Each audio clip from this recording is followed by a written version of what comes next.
Holmes Mill has stood in the shadow of Clitheroe Castle for almost 200 years and has seen many changes.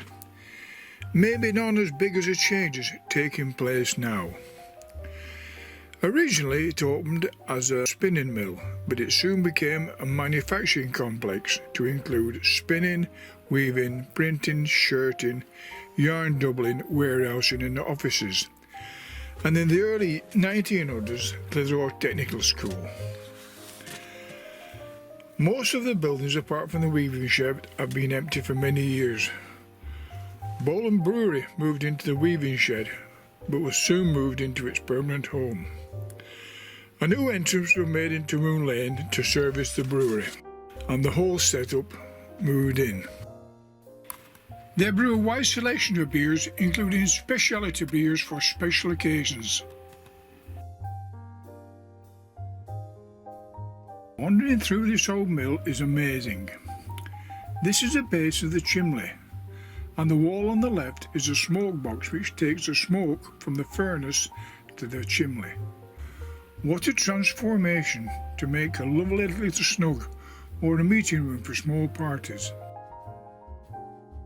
The old mill engine is still in situ, awaiting a big clean-up.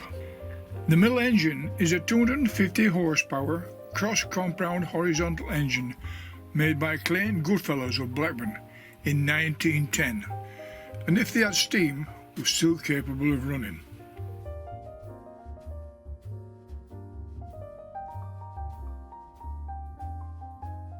The engine room, and Elizabeth, as the engine is called, has retained all the original fittings, ropes and pulleys, etc., and including the original coachwork decorations on the wall.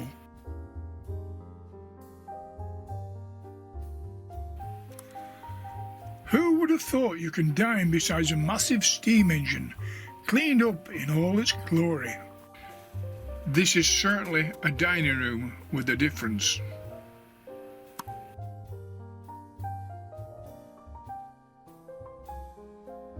New Mill, or Holmes Mill, is a 4-storey block.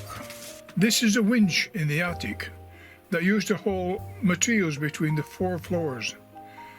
The attic and the 3rd floor are now offices. Level 2 has been transformed from a big wide open space to the ideal venue for weddings, parties, etc.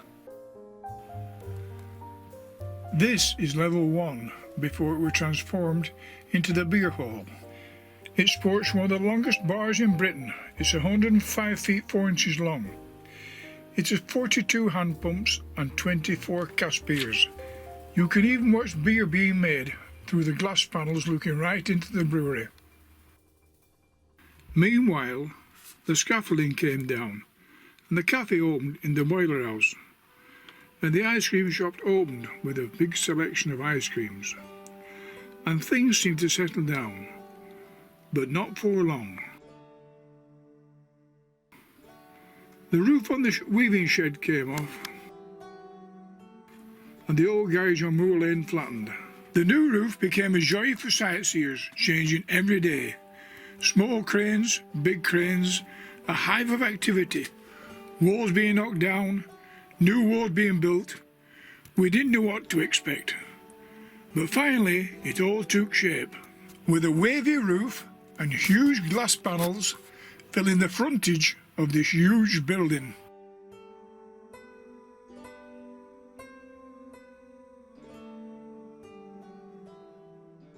These huge panes of glass are lifted using 5 suction pads and a crane.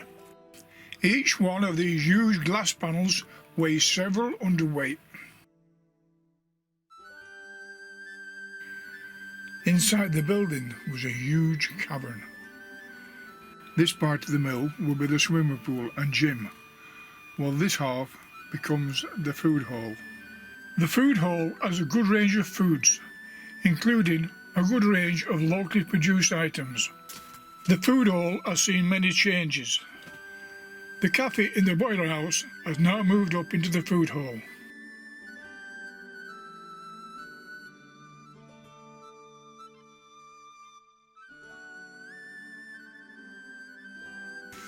The outside of the building was now complete, and attention was given to the car park. The gatepost went up and then went down, and finally the car park entrance was complete. Meanwhile, work on the hotel started. The building, or spinning block as it is called, has been empty for many years and needed a lot of attention to the walls and roof before fitting out the interior. Thick walls and floors with plenty of insulation and soundproofing are essential in a hotel for the benefit of guests.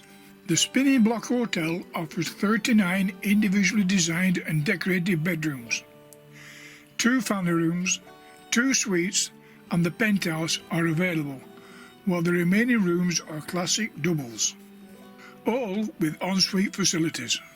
A new entrance and reception completes the hotel.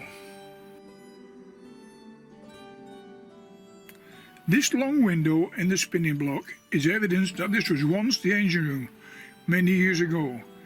The large sandstone blocks are the engine beds, now all built into the fabric of the hotel. The boarded up ground floor was next for makeover. New windows and floors were only the start, but eventually it all took shape and the new restaurant emerged.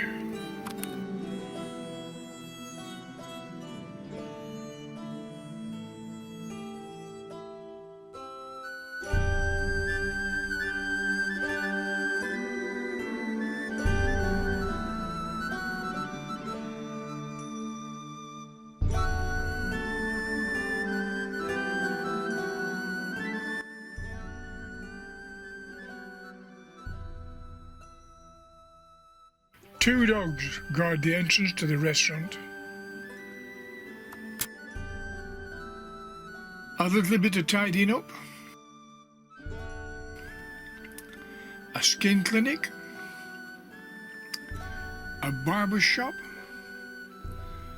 Who knows what's coming next?